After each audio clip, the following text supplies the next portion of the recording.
Red big TV digital exclusive breaking news చూస్తున్నాం. రాజన్న సిరిసిల్లాలో దారుణం చోటు చేసుకుంది. ఒక రియల్ ఎస్టేట్ వ్యాపారిని దారుణంగా అతి కిరాతకంగా నరికి చంపేశారు. దానికి సంబంధించి వేములవాడలో జరిగింది. మనం ఈ సిచ్యువేషన్ చూస్తున్నాము. రాజన్న సిరిసిల్ల జిల్లాలో గత కొంతకాలంగా రియల్ ఎస్టేట్ వ్యాపారం చేసుకుంటూ ఉన్నాడు ఒక రియల్ ఎస్టేట్ వ్యాపారి. ప్రస్తుతం ఆయనని నరికి చంపినటువంటి వివాదం జరుగుతోంది. అసలు ఎందుకు జరిగింది, ఏం జరిగింది అనే దాని కోణంలో ప్రస్తుతం అయితే పోలీసులు దర్యాప్తు చేస్తూ ఉన్నారు. మనం చూడొచ్చు, లో కనిపిస్తోంది. ఒక నగర శివారులో జరిగినటువంటి హత్యగా దీన్ని పరిగణిస్తూ ఉన్నారు. మొత్తానికి మనం చూడొచ్చు, సిరిసిల్ల మాజీ కౌన్సిలర్ అలాగే రియల్ ఎస్టేట్ సిరిగిరి రమేష్ ను వేములవాడ మున్సిపల్ పరిధిలోని నాంపల్లి శివారులో చంపేయడం జరిగింది. స్థానికులు వెంటనే తెలిసిన వివరాల ప్రకారం మొత్తం జిల్లాకి కూడా ప్రకారం సిరిసిల్లకు చెందినటువంటి రమేష్ గత కొంతకాలంగా ఇటు వేములవాడ ప్రాంతంలో రియల్ ఎస్టేట్ వ్యాపారం అయితే చేస్తూ ఉన్నారు. అయితే వ్యాపారంలో ఉన్నటువంటి పాత తగాదాల కారణంగానే ఈ హత్య జరిగినట్లుగా మనకి తెలుస్తోంది. పాత తగాదాల నేపథ్యంలోనే నాంపల్లి శివారులో శుక్రవారం రాత్రి అతని కారులో కత్తితో మెడపై కోసేశారు.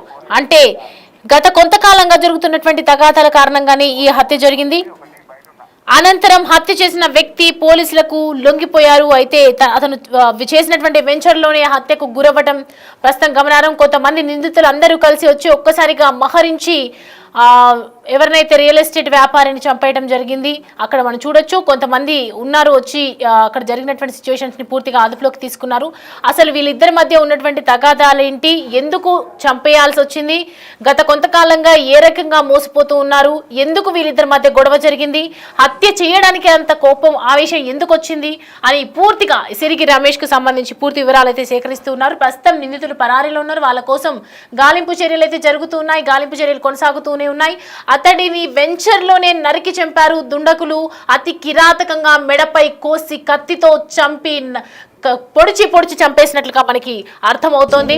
సో దానికి సంబంధించి పూర్తి డీటెయిల్స్ అడిగి తెలుసుకుందాం. భూ వివాద కారణంగానే మరి జరిగాయా, మరేమైనా తగాదాలు ఉండొచ్చా, అసలు ఎందుకు ఈ వైనం కొనసాగింది, అక్కడ పరిస్థితి ఏ విధంగా ఉంది, పూర్తి అప్డేట్స్ అడిగి తెలుసుకుందాం. మా ప్రతినిధి శ్రీనివాస్ మనకి అందుబాటులో ఉన్నారు. శ్రీనివాస్, సిరిగిరి రమేష్ ను చంపడానికి గల కారణాలు ఏంటి, భూ వివాదాలే మెయిన్ రీజనా, ఇంకేమైనా ఉందా? వేములవాడ అర్బన్ మండలము లోపల జరిగినటువంటి హత్య ఏదైతే ఉందో దానికి భూ వివాదాలే కారణమని కూడా తెలుస్తున్నది. గత కొంతకాలంగా ఇటు ఏదైతే మాజీ కౌన్సిలర్ నీలగిరి రమేష్ ఎవరైతే ఉన్నారో ఇటు రమేష్ అనేటువంటి వ్యక్తి రియల్ ఎస్టేట్ వ్యాపారం చేస్తూ ఉంటారు. ఈ రియల్ ఎస్టేట్ వ్యాపారం చేసేటువంటి సమయం లోపలనే భూమికి సంబంధించి భూ తగాదాలు ఉన్నట్టుగా అయితే తెలుస్తున్నది. ఈ రోజు వేములవాడ లోపల ఉన్నటువంటి ఏదైతే తన వెంచర్ ఉంటుందో ఆ వెంచరు సమీపం లోపలనే ఇటు రమేష్ హత్యకు గుర్తించడం కూడా జరిగింది. అయితే చాలా రోజుల నుంచి కూడా ఒక భూ వివాదం లోపల వీళ్ళిద్దరి మధ్యలో భూ వివాదం కొనసాగుతున్నట్టుగా తెలుస్తుంది. అయితే పలుమార్లు కూడా ఇటు భూ తగాదాల నేపథ్యం లోపల పంచాయతీ కూడా జరిగింది. కానీ ఈ పంచాయతీ జరిగేటువంటి నేపథ్యం లోపల ఒకరిపై ఒకరు కోపం పెంచుకోవడం కూడా జరిగింది. ఈ నేపథ్యం లోపలనే ఈ రోజు సిరిగిరి రమేష్ ఎవరైతే ఉన్నారో ఆ రమేష్ ను వెంచర్ సమీపం లోపలనే హత్య చేసినట్టుగా అయితే తెలుస్తున్నది. ఇటు భూ తగాదాల నేపథ్యంలో హత్య చేసిన తర్వాత ఆ వ్యక్తి నేరుగా వెళ్లి అక్కడ వేములవాడ లోపల ఉన్నటువంటి పోలీస్ స్టేషన్ లోపలనే లొంగిపోయినట్టుగా కూడా తెలుస్తుంది. భూ తగాదాల నేపథ్యం లోపల ఇప్పటికే వీరి వివాదాల కారణంగా పోలీస్ స్టేషన్ లోపల కూడా కేసులు కావడం జరిగింది. పలుమార్లు జైలుకు కూడా వెళ్లి రావడం కూడా జరిగింది. ఈ నేపథ్యం లోపలనే ఈ హత్యకు కారణమని కూడా తెలుస్తుంది. భూ పంచాయతీలు భూ వివాదాల నేపథ్యం లోపల వీరికి పలుమార్లు గొడవ జరుగుతున్నటువంటి నేపథ్యం లోపల ఈ రోజు కాపు కాసి ఆ కౌన్సిలర్ ఎవరైతే ఉన్నారో రమేష్ ను ఏదైతే వెంచర్ సమీపం లోపలనే తమ వెంట తీసుకొచ్చుకున్నటువంటి కత్తుల సహాయంతో గొంతుకొత్తి హత్య చేసినట్టుగా తెలుస్తుంది. ప్రస్తుతం నిందితులు అయితే పోలీసుల అదుపు లోపల ఉన్నట్టుగా తెలుస్తుంది. Soumya. Right Srinivas, thanks for the updates. Right, చూస్తున్నాం కదా, గ్రామ శివారు ప్రాంతంలో ఇటు కారులోనే చంపేయటంపై పలు అనుమానాలు అయితే వ్యక్తమవుతున్నాయి. కేసు నమోదు చేసి ప్రస్తుతం పోలీసులు అయితే దర్యాప్తు చేస్తున్నారు. భూ తగాదాలతోనే ఒకవైపు హత్య జరిగినట్లు అనుమానిస్తున్నారు. పోలీసులు నిందితుడిని అదుపులోకి తీసుకున్నట్లు కూడా మనకి తెలుస్తోంది. అయితే ఇప్పటికే భూ తగాదాల విషయంలో పలుమార్లు కూడా ఆయనకి జైలుకు వెళ్ళొచ్చారని చెప్తున్నారు.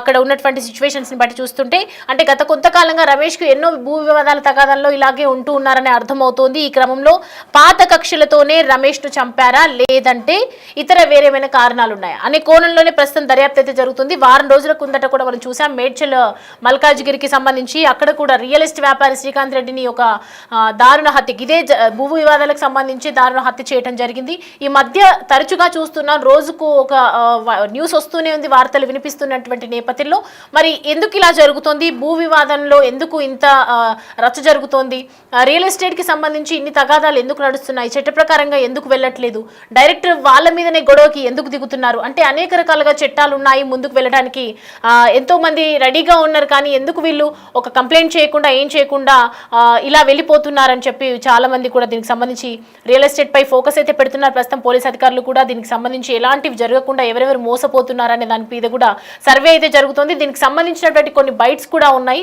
మనం ఒకసారి చూద్దాం.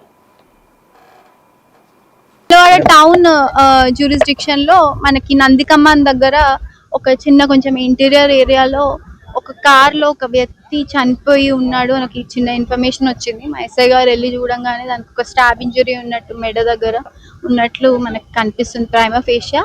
సో మర్డర్ లాగా అనిపిస్తుంది. ఇప్పుడే వాళ్ళ ఫ్యామిలీ మెంబర్, తన పేరు సిరిగిరి రమేష్, వాళ్ళ ఫ్యామిలీ మెంబర్స్ కి చెప్తే వాళ్ళు వచ్చి చూడడం జరిగింది. వాళ్ళ వైఫ్ అండ్ వాళ్ళు వెళ్ళిపోయారు. ఇప్పుడు మనం బాడీ షిఫ్ట్ చేస్తున్నాం. ఇది ఫస్ట్ వాళ్ళ నుంచి పిటిషన్ తీసుకొని దాని తర్వాత ఎట్లా ఉంటే అట్లా మనం ఇన్వెస్టిగేషన్ చేసి తదుపరి డీటెయిల్స్ అన్ని మీకు అవుతూ ఉండగానే మేము మళ్ళీ మీకు రివీల్ చేస్తాం. ఓకే, టౌన్ జ్యూరిస్డిక్షన్ లో మనకి నందికమ్మన్ దగ్గర ఒక చిన్న కొంచెం ఇంటీరియర్ ఏరియాలో ఒక కార్ లో ఒక వ్యక్తి చనిపోయి ఉన్నాడు మనకి చిన్న ఇన్ఫర్మేషన్ వచ్చింది. మా ఎస్ఐ గారు వెళ్ళి చూడంగానే దానికి ఒక స్టాబ్ ఇంజరీ ఉన్నట్టు మెడ దగ్గర ఉన్నట్లు మనకి కనిపిస్తుంది ప్రైమా ఫేషియా. సో మర్డర్ లాగా అనిపిస్తుంది. ఇప్పుడే వాళ్ళ ఫ్యామిలీ మెంబర్, తన పేరు సిరిగిరి రమేష్, వాళ్ళ ఫ్యామిలీ మెంబర్స్ కి చెప్తే వాళ్ళు వచ్చి చూడడం జరిగింది. వాళ్ళ వైఫ్ అండ్ వాళ్ళు వెళ్ళిపోయారు. ఇప్పుడు మనం బాడీ షిఫ్ట్ చేస్తున్నాం.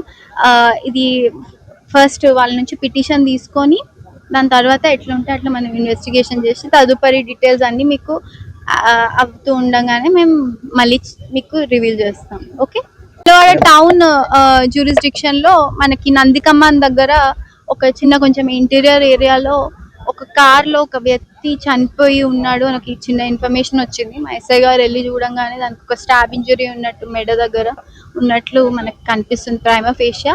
సో మర్డర్ లాగా అనిపిస్తుంది. ఇప్పుడే వాళ్ళ ఫ్యామిలీ మెంబర్, తన పేరు సిరిగిరి రమేష్, వాళ్ళ ఫ్యామిలీ మెంబర్స్ కి చెప్తే వాళ్ళు వచ్చి చూడడం జరిగింది. వాళ్ళ వైఫ్ అండ్ వాళ్ళు వెళ్ళిపోయారు. ఇప్పుడు మనం బాడీ షిఫ్ట్ చేస్తున్నాం. ఇది ఫస్ట్ వాళ్ళ నుంచి పిటిషన్ తీసుకొని దాని తర్వాత ఎట్లా ఉంటే అట్లా మనం ఇన్వెస్టిగేషన్ చేసి తదుపరి డీటెయిల్స్ అన్ని మీకు అవుతూ ఉండగానే మేము మళ్ళీ మీకు రివీల్ చేస్తాం. ఓకే,